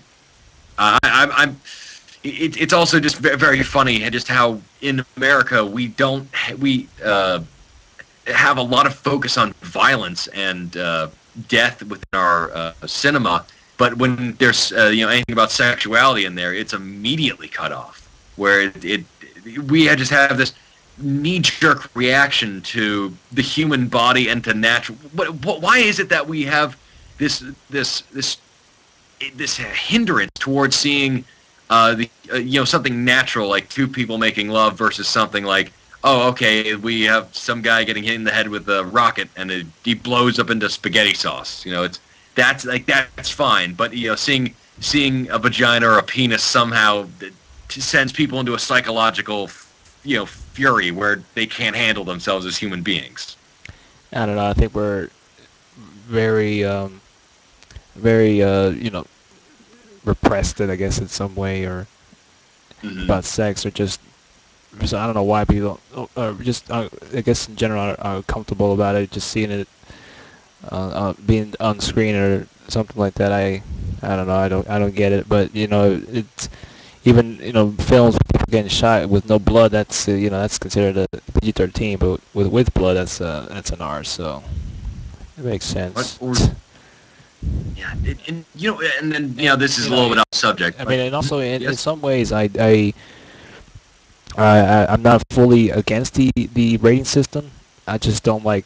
I'm just very profound on what exactly gets rated in some of the films, and then it kind of forces filmmakers to edit their films in a way for just so they could have more people see it. Yeah, and usually it's only like 2 or 3 seconds, which really wouldn't have detracted anything from the film. But it's so strange of what is considered to be too much and not acceptable. Like for instance, you had American Pie, which showcased a guy having sex with a pie. But then, like you had in the film, this film is not rated, where you have a woman a director of an indie film who said that in her film, a woman was masturbating, I think in a comical fashion as well, but that was considered NC-17, and for no other reason than it was a gender swap. Where and I don't get it, how there's these arbitrary rules. I understand the need for a rating system to get people into the theater and to understand, like, okay, this content is good for these type of people or for certain age groups. I appreciate it, but sometimes I feel like it can be sometimes more of a hindrance than a help. Yeah, it is, and it also has to do with like you said, with mostly the males that could, if it's anything with males, it would be an R rating, and also if it's a comedy too. Mm-hmm. That'll pass. Yeah, I mean, we've been getting more stuff out into the public sphere. I mean, like for instance, the movie Shame with Michael Fassbender and the female lead from Drive. Yeah, what's her name? So, Amy Monaghan? That's, Michelle, Michelle oh, Monaghan. No, Michelle Williams. I think that's her name, and it it's well, we've been getting, and that movie was entirely about sexuality, and of course that was NC-17, but at least it got made, and at least it got noticed around the Hollywood sphere, as well as in the in the public eye a little bit more than something else might have been. So I think we're starting to slowly crack towards expressing sensuality and sexuality and nudity in films without having just like, oh, this is bad. I can't handle the actual idea of someone else being naked in the world. So yeah, I immediately don't like this film. So it has to be an R rating, and I don't know. I think we're getting better, but it's definitely gonna take some time. Yeah, not a fan of it in that aspect. It's a little bit like a form of censorship in a way, but on the other side, it's sort of good to get a kind of sense of for most people who want to go to the theater, just to get a sense on what the movie is going to be about and what's included and stuff like that. In that way, I guess I get it. And it's the same thing with the ESRB, which is really well done too. So you shouldn't be complaining about what you get unless you don't know exactly what you're getting. So that's your own fault, because you should have done your own You should. done your own research, or used common sense to know if whether this is going to be something you think it's appropriate for your child to play, or so. Yeah, absolutely. And what I love about the ESRB, the video game rating system, is that it is very descriptive in terms of showcasing what is a part of the game and what can take place in the game. And frankly, I think it's the best system out of all the game systems. And it's done inside the. It's done by the actual industry itself in terms of regulation, and that makes it a whole lot better, just because we don't want government regulation coming in and say, okay, well, you got to have this rating for this, or you can't have this sold at this rating. Fortunately, we got away from that, but it's very clear, very descriptive, and I wish that more entertainment mediums would pick that up. Just like for music, it just has the parental warning on the black and white warning on the front cover. It's not really expressive what's bad about it. They just have it on there. Or for movies, they have descriptions, but it's usually not as well as of a description as it is on the back of a games box. It's comical mischief, slight bullying, crazy orgies, which is that would be a very interesting game where it's mostly a child-friendly game, except for that one crazy orgy sex scene where Kratos came back. Let's go to high school again. That would be an awesome. I would like to play that game. Kratos's high school adventures. Where he's trying out for the track team, and then he kills the band director, and then he's got to get everyone together and for the prom at the end, and he's like, but I don't have my suit because I rep battling the Hydra, and then comedy ensues. Yeah, sounds fantastic, and we have to thank Night Trap for the ESRB rating getting started. The game where it's basically like Saw meets the House on Haunted Hill, where it's like you could die in several ways from this one crazy guy. It was a game for the Sega CD where you were scoping out this house along with some sort of this tactical team. When you had to protect the Dana Plato was undercover as some sort of police officer to find out what was going on in that house. Something was going on. These kind of guys in black were walking around the house, and you could set up traps. I mean, there was traps set up where you can catch a ball and things like that. Now, I mean, there was that scene with the girl in the bathroom that caused this whole thing with Congress and things like that to make the ESRB rating. And when I looked at it, it was nowhere near nothing. It was what they were saying that what it is, and this is where I brought up before, where the guy was just I won't play it. It's like someone asked him if he played the game. He's like, I won't play this filth. So he doesn't even know what it's about. It wasn't even it was just cheesy. And then I saw a documentary on the game, and everyone was like knew it was a cheesy. Everything that was going on was cheesy, and it's like nothing too um, nothing too bad, to the not even any sex or blood or anything, and it's just like very campy, kind of horror game. It's like at worst they like have like 3 red pixels to show blood. Like, It had it, it had FMVs in it, so that the entire game was like FMV. Actually wanted to play that um, on this on the podcast, but like I said before, you wouldn't be able to hear the audio. That wouldn't be too fun on your end, but yeah. I probably will do that for my future videos. I wanted to play through that. I would be more than happy to try to figure out a way to download a recording program and then do a let's play of the game, just because those old games, the FMVs, those are the best. Like the first Resident Evil game, like with all those terribly acted cutscenes and just the dialogue, it's so good. It's so good in a bad way. Jill sandwich. You almost a Jill sandwich back there. Or the master of unlocking things, should be able to unlock that door. Yeah, terrible. Terribly fun to watch. But yeah, there are the weird things that have that people have litigation over in video games. Like, for instance, Jack Thompson, who has fortunately been disbarred and just forgotten by the majority of people because he, frankly, is not very memorable, that person. The Cess Man put a stop to that. He basically pimp slapped him back to where he got that scraggly, unkempt, 5 o'clock shadow that Jack Thompson had on.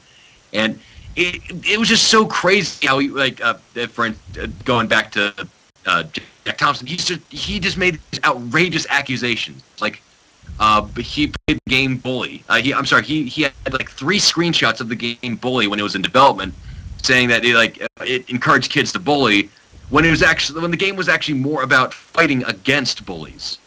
And he said, like, he admitted that he hadn't played it. He hadn't seen any of the videos. He hadn't talked to Rockstar, but he knew people, quote unquote, who had, and it gave him an idea of what was going on. And so he just made this entire spiel up about how it's going to ruin our children or whatnot. And anyway, so the Cess Man, he pulled out his size 24 boot and just kicked his butt all the way back to Australia. In fact, Jack Thompson's now my neighbor over here. If I can find him without getting the urge to beat his face in. Oh man! And then for the game Mortal Kombat Armageddon, he was trying to sue the company, Midway, for the game just because of the create a character option, where people could create versions of Jack Thompson, and have their characters perform brutal fatalities against him. And how could you possibly sue a company over a create a character where anyone can create any type of character? And so how are you not off limits in terms? They're not doing this just to spite Jack Thompson. That's, I think, what he missed entirely. It's like, oh, they just made this entire system just so that they could put me in there. And, as a joke, and anyone is fair game with any game that has any type of create a character mode. I've seen all sorts of people being created in either wrestling games or any games that allows you to just go all out and create your own character, either Superman in a wrestling game or in Saints Row the Third, all that stuff. So that's ridiculous. Yeah. Sessler, pimp slap him like Morgan Freeman did Christopher Reeve in Street Smart, just like that. This ain't over, Sessler. It just replaced Christopher Walken with Jack Thompson and all the people carrying him out with the video game players and people who watched G4 at that time, just carried out like, this ain't over. It's time for him to get his own show on G4. Yes, Jack Thompson's Crazy Corner, where he talks about conspiracy theories that make Metal Gear Solid 4 look like a child's nursery rhyme. I stab you in the face with a solid iron. Oh, yes, yes. I'm telling you, G4 should come to us. We have brilliant ideas. Most definitely. Most def. Yeah, I didn't mention. Um, I know you haven't probably played this already, but you probably heard of it already. Heard about it. Resident Evil 6 came out Yeah, this week. to mild to bad acclaim. Yeah. Was this a surprise? I don't think so. The last good I feel Resident Evil game was Resident Evil 4, and that one was great. That one is a staple mark of just great gameplay, great atmosphere, pacing.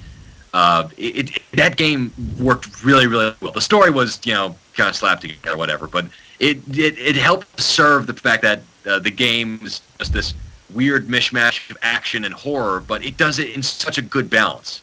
Like for Resident Evil 5, you had that terrible cover system used in like the very end of the game that didn't work, and you had a partner who get the hell out of my way, Shiv. I don't want to see your face when I'm aiming my gun. Duck, move, get out of the way. Or as Adam Sessler said on the review of Resident Evil 5, get out of the way.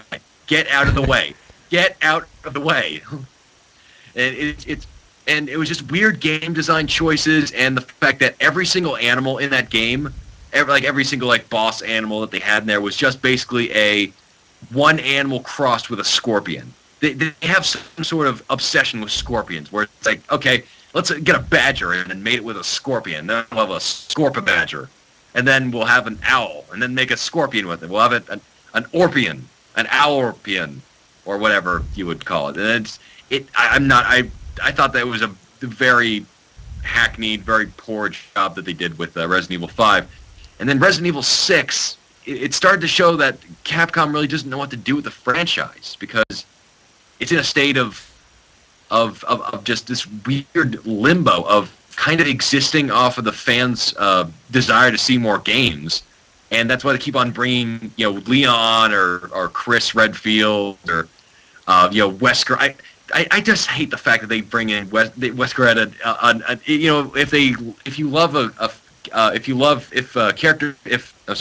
if people love a villain, they're going to bring in a son to take up his title as the anti-hero who becomes a good guy, whereas dad was a bad guy, and it's just such a weird mishmash of ideas. And then the gameplay, from what I could see, it's so dark that you can't see what you're shooting, but there are missions where you're trying to be an action game, so you need to see. And then you have these moments where it's like, okay, I need a lot of ammo for these action scenes, but I still have the amount of ammo I did for those kind of tension-filled scenes. And I don't have a Call of Duty or Halo experience where I have more than enough ammo to do the job. And I don't know what in terms of story or the next game they could go, just because they're trying to be an action game in a horror setting, and it's just not working. Yeah, they can't really go back. It seems like they're cultivating too much and trying to be more than what it was before. It's just trying to be a lot of. I hear that Chris Redfield is like Gears of War, and Leon is like the kind of Resident Evil kind of horror. Elements, and Jake's all over the place, and just all these things about the controls and some of the hit detection is a little off. Yeah, trying to do melee combat and things like that. It's just it's one of those things where Capcom is trying to cater to the fans, but they're ultimately kind of burning the series to the ground. In the process, I think they need to take a break for a couple of years and then reboot the whole thing.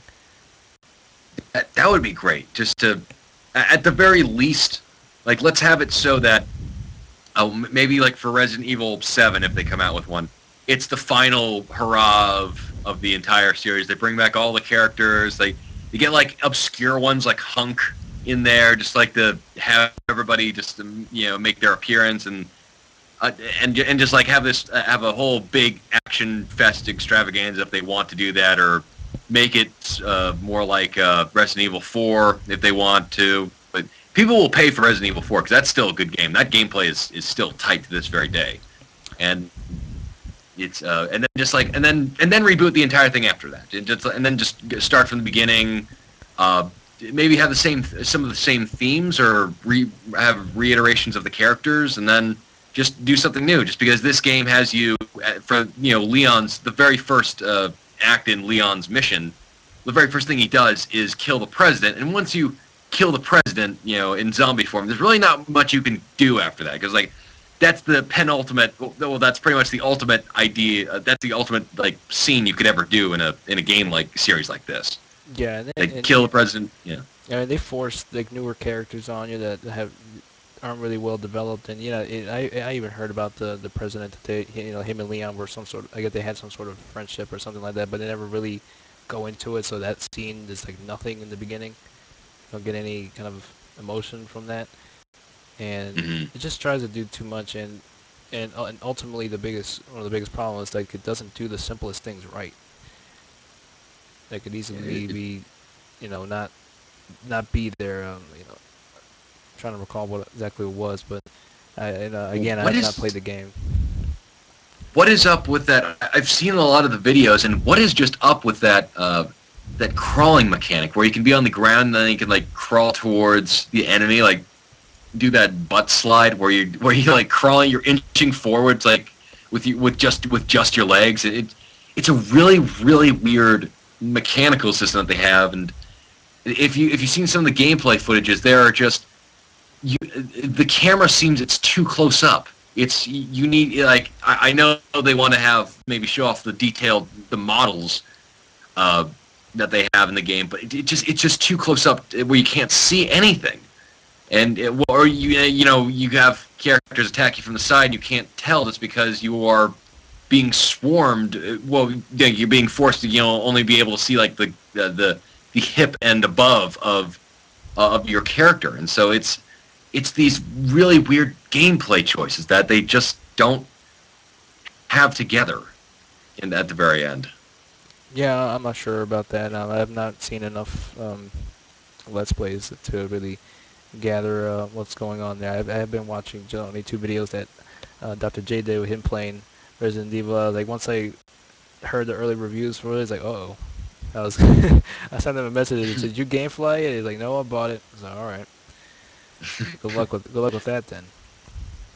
I mean, what else does me in general? I'm not a huge fan of Resident Evil, so it's not a really big letdown for me. So, they should remake Resident Evil Survivor.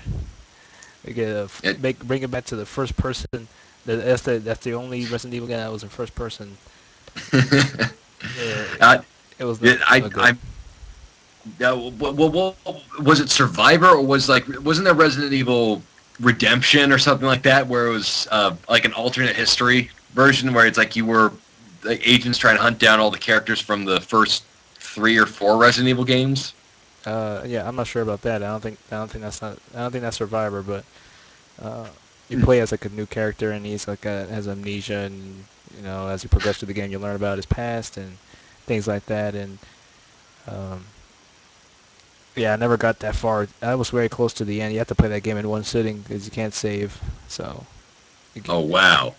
I think you get like 3 or 4 continues, and then if you die, you gotta start from like the beginning. So that's I think in some way that's a kind of masochistic as well. But the only plus to it is that you get to keep all your stuff from when you died into the beginning of the game. So I guess it makes it a little easier to get through things. But I mean, all in all, it's not a very good game. Definitely not the best in the series from what I've played. That and Nemesis I played. Mm-hmm. Yeah, with Survivor tried to do things with like the Nemesis did, where they had this Nemesis chasing you throughout the whole game, and you never knew when he was coming. You can always hear his footsteps, and then you try to do that with Survivor, but it was not good, not well done. It just had this like huge looking guy with like a small head following you around, like very slow. You could avoid him. I've seen some people do kind of like a retrospect on it, and there are a pretty good amount of moments where you're just better off running away I mean, you have unlimited ammo, but you could just run away because it's just a waste of time shooting all those zombies. And then Hmm. Yeah. the hit detection is not very good, and those enemies that jump, those green enemies, I forgot what they're called, but if when they come towards you they jump at you and like in midair, and you try to shoot them, but it really doesn't do anything, so you kind of have no defense on that. It's like that's really bad hit detection when they're like lunging towards you in the air when you try to shoot them. But that's I digress It, on that. Surprisingly I sold that thing on eBay for $10. I don't know who's a sucker about that, unless it's worth something and I'm not familiar with it, and I'm the sucker myself. but I mean, Resident Evil Survivor. It's part of the sprawling epic narrative of Resident Evil that certainly isn't made up by the seat of its pants by the people in charge. And and the idea of Nemesis, that was actually a really cool idea, just because that is terrifying. Just because you have this big, unstoppable kind of juggernaut coming at you from any side. He could be right on your tail and he could kill you, and and that's a terrifying notion. That is what horror is, and you can't really fight against that. Like, even I would say there's there are moments in Dead Space where you have those unstoppable creatures that you can't really kill, and then the only ways that you can kill them are kind of like so incredibly out of your reach that you need help to even think about achieving that. And I would love to see more Silent Hill and Resident Evil-esque games where there's more emphasis on horror. But the problem is that for doing that, as I think we've talked about before, you need to not be as empowered as you are with a lot of other games. And to do that, a lot of, I think, video game players would say, like, oh, I don't like this game because I don't feel like I'm in control, and that I'm winning the situation. Well, that's kind of the point, because it's more terrifying to be on the run and not as well supplied. But when you have games like Resident Evil 6, which look more like Gears of War than anything else, you really do lose that feeling of horror and tension. Yeah, that's why I think Amnesia did it best. That you didn't have any way to defend yourself, so you're just kind of better off running, and you're always kind of paranoid, and what could come next, and the sound was amazing as well. So that was a perfect example of a horror game that you didn't feel overpowered at all. A lot of it was just like mental, and you're kind of doing some puzzles and also just to get around and survive. So that was really well done in that aspect, and I look forward to the sequel to that if I'm able to play it. Mhm. Like, do you think there's a series out there other than Resident Evil who sort of deserve to get a reboot or a fresh slate? I'm trying to maybe Sonic. Oh yeah, that I was thinking of something else, but that is the correct answer right there. Just because, damn it, they have Sega has no idea what to do with that damn series. I've never seen. I mean, I was looking at a review on Destructoid for the Sonic Adventure 2 that's coming out for the Xbox Arcade and the PlayStation Network. And that series has gone through so many weird iterations that it doesn't really know what it is. It's like trying to be like lighthearted like Mario, but it's also trying to be like a very serious story, like, I don't know, like a Final Fantasy game. And then they have these weird things like hedgehogs with a gun. Where I don't. I know the character's named Shadow, but I think Hedgehog with a Gun is a much better title for that game than Shadow the Hedgehog. And then they have these weird gimmicks like the Werehog thing, or like the Night Without was it like the Sonic Knights thing, where then they try to throw everything at the game to make it interesting, except good gameplay. Right. And it's one of those series that shouldn't have left the 2D sphere of going just left to right. Where as soon as it turned into 3D, it was kind of a mess, just because it's hard to control a character as fast as Sonic and still make it fun in a 3D space. Oh yeah, I even found it overwhelming at times, even on when it was on 2D. Sometimes you would go too fast, and I mean there isn't. I mean it's really well designed, those older games, but it's like something as as a faster character as he is. I mean I sometimes get lost and I want to just look around and actually run. But that's not what exactly it is about. But yeah, I've not kept up with it or played anything after like Sonic and Knuckles. The Generations, I think, was the most well-regarded of the recent Sonic games, just because it was.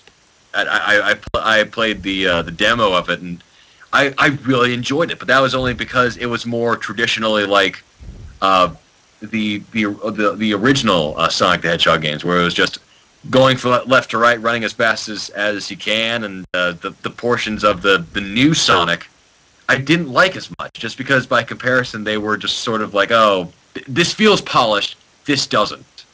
Where everything felt really fun, and really worked. And also, what is that universe that they've made? Like, I remember, also like the cartoon series. Like, we need to have a continual universe where it.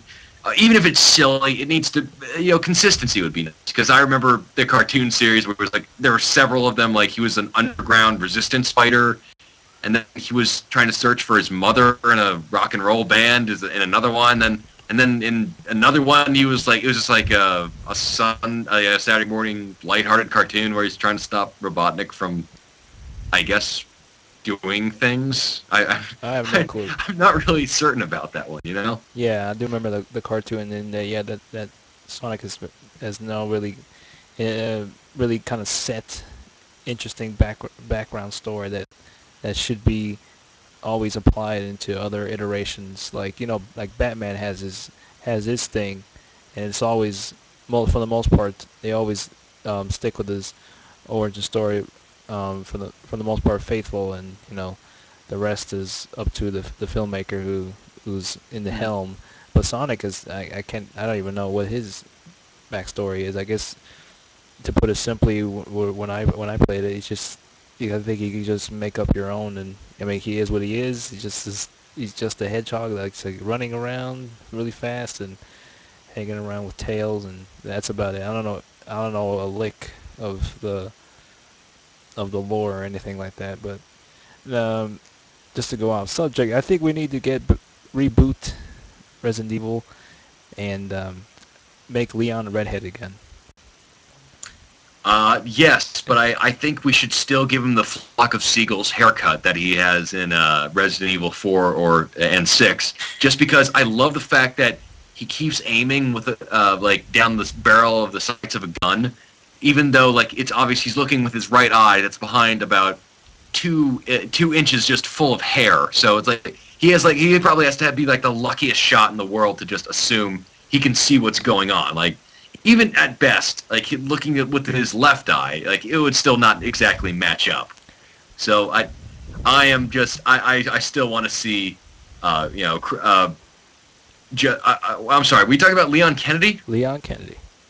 Oh yeah. Not for some reason I thought we were also talking about Chris Redfield, but now for Leon Kennedy, I still think that there are just absolutely wonderful sights of just not having the most, probably, I think that's even going against protocol in terms of being a cop, where it's like the first day on the job. It's obvious that when he was introduced, that was his first day on the job as a cop, because no one told him why the hell is your hair like that? I was just in 98 Degrees. Don't you understand? Just got to high school in the 90s. I was hanging out with Dawson by the creek. Mm-hmm. Now, we can also make Chris an albino, because we don't have many or at all albino, hero Exactly. action heroes, man. We got to represent. It's just one of those things where we have to make sure that people understand that it is it's imperative to make people realize that albinos are part of our culture and they deserve to kick zombie ass as much as anybody. Hmm. Now that we're on the subject of games that need to be rebooted, what are some um, games or series of games that have been kind of have tried to have attempted to be rebooted into something else that they were better off what they were before. I think the only one I could think of was like Bomberman. They did some game where it was like a darker Bomberman. I was like, that's not the Bomberman I remember. Yeah, it was like the original game was like this cute little guy, like, oh, he's going around blowing things up, yay, fun. And then this new game is like dark and gritty. You know it's dark because there's only, you know it's a gritty and serious story because there's only two colors, gunmetal gray and black. And it is just it's such a a weird little development that we have of just like trying to make games serious. And I don't know like what like I like Mario. Let's make Mario a serious character. Like he and his brother go to the Mushroom Kingdom, which is his drug dealer. And his drug dealer's Bowser. Because he's also a loan shark, and because he can't pay back his loans, he steals Peach. And so it's up to the brothers to save the day and rescue her. And they got to go to their Arab friend's place, Yoshi, and then together they help themselves to stomping on people's heads, and they kick Goomba's ass, and for some reason they throw turtle shells at each other. Maybe there's like maybe they just end up in a pet store where there's lots of turtles and they start throwing turtle shells at each other. and then maybe the ringtone when somebody calls them is. My goodness, how will people react to this? Is it gonna be gray? It's gonna be like the gray color. Yeah, of course. There is going to be no color whatsoever. If I have my way, there shall be. It'll be Sin City, but with less color. That's how much I don't want color in it. Oh, a Sin City type of game would be awesome. The visually would be cool to see. So yeah, you happen to have any kind of series that have so probably had one game or two before it ended up going back to its roots that shouldn't be rebooted into something that is opposite of what it was.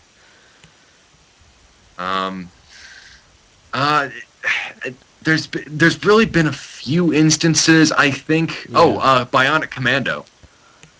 They tried to make it all dark and gritty, and then it just became laughably weird. Because like, oh, it's his dead wife, but it's also his dead wife is in his gun. Is in his arm over there. It's like that. That's a bit weird. Oh yeah. Very disturbing. Yeah. I can't really think of. Let's see. Yeah, which series do I think should go back to being a little bit more innocent?